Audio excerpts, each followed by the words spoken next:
আগামীর সংসদ হবে কোরআনের সংসদ। ওখানে আল্লাহ ব্যতীত আমরা আর কোন প্রভু মেনে নেব না।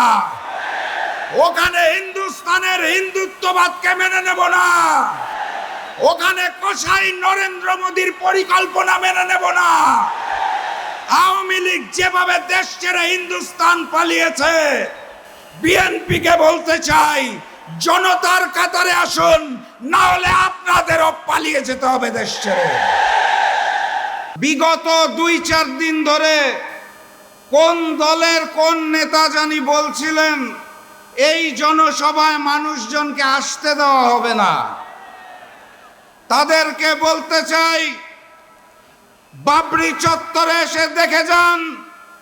বাবরি চত্বরে আজকে ইসলামী জনগণ, দেশপ্রেমিক জনগণ একত্রিত হয়েছে। নতুন করে আর কোন ফ্যাসিবাদকে জন্ম নিতে দেওয়া হবে না। সংগ্রামী সাথী এবং বন্ধুগণ, এই খুলনা মহানগরে গত বছর 2024 সালে 12টা খুন হয়েছিল। 2025 সালে 11 মাসে ফ্যাসিস্ট হাসিনা মুক্ত বাংলাদেশে তার 3 গুণ 34টা খুন হয়েছে। হাসিনার আমলে 3 গুণ। গতকাল আদালত চত্বরে আমরা প্রকাশ্যে ডাবল মার্ডারের খবর পেয়েছি।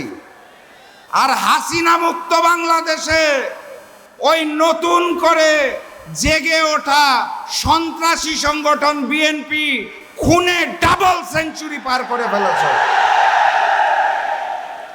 এই প্রশাসন, এই আইন শৃঙ্খলা বাহিনী দিয়ে লেভেল প্লেইং ফিল্ড হবে, জাতীয় নির্বাচন সুষ্ঠু হবে, সেটা বাংলাদেশের কোন পাগলও বিশ্বাস করে না।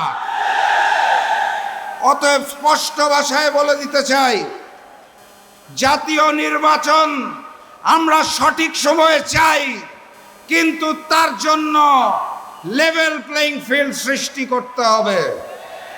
জাতীয় নির্বাচনের দিনে ওই লোক দেখানো গণভোট আমরা মানি না এবং মেনে নেব না ইনশাআল্লাহ। গণভোটকে জাতীয় নির্বাচনের পূর্বে আয়োজন করতে হবে।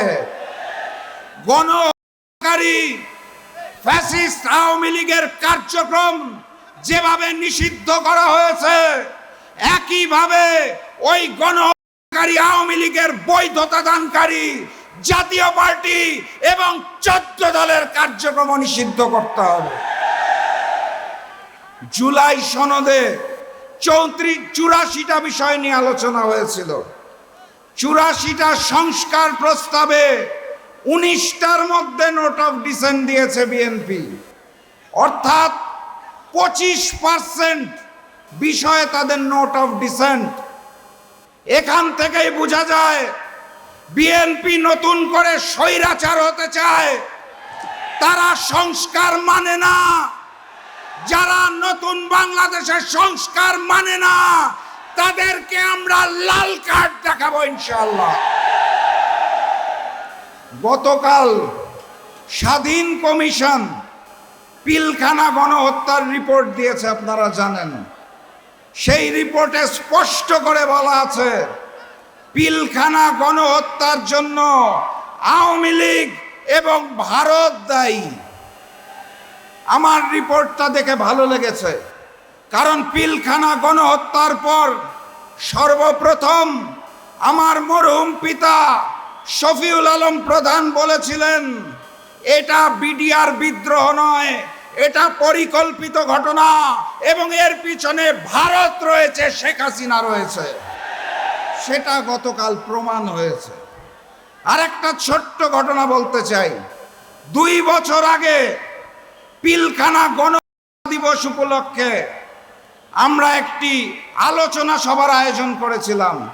তখন আমাদের দল জাগপা 12 দলীয় জোটে ছিল। প্রধান অতিথি হিসেবে এসেছিলেন বিএনপির একজন স্থায়ী কমিটির সদস্য।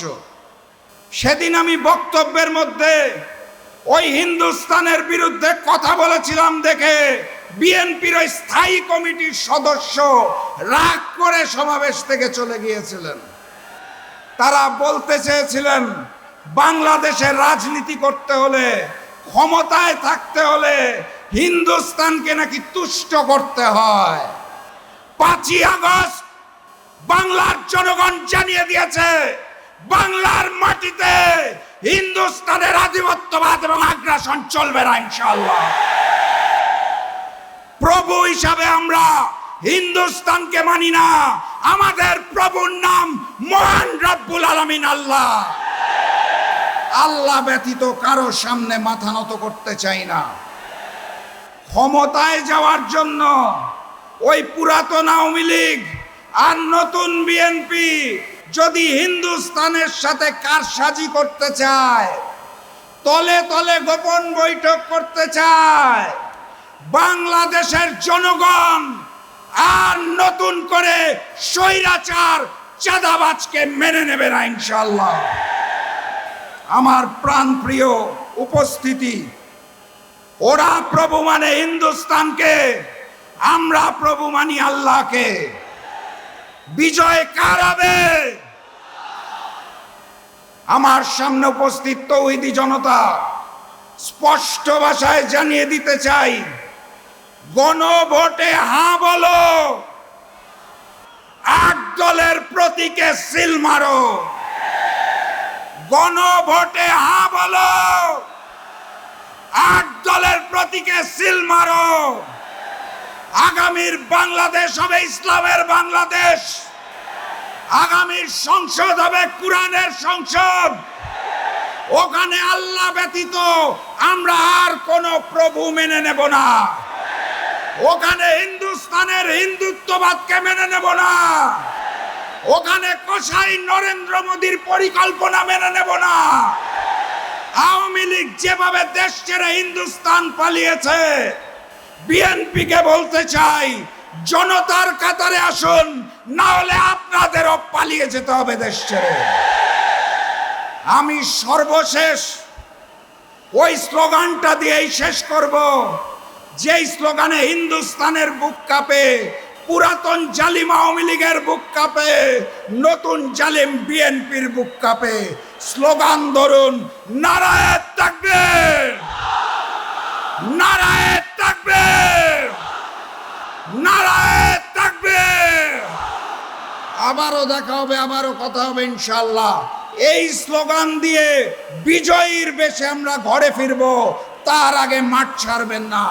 বিজয়ের পথে যাত্রা শুরু, জীবন অথবা মৃত্যু। আসসালামু আলাইকুম।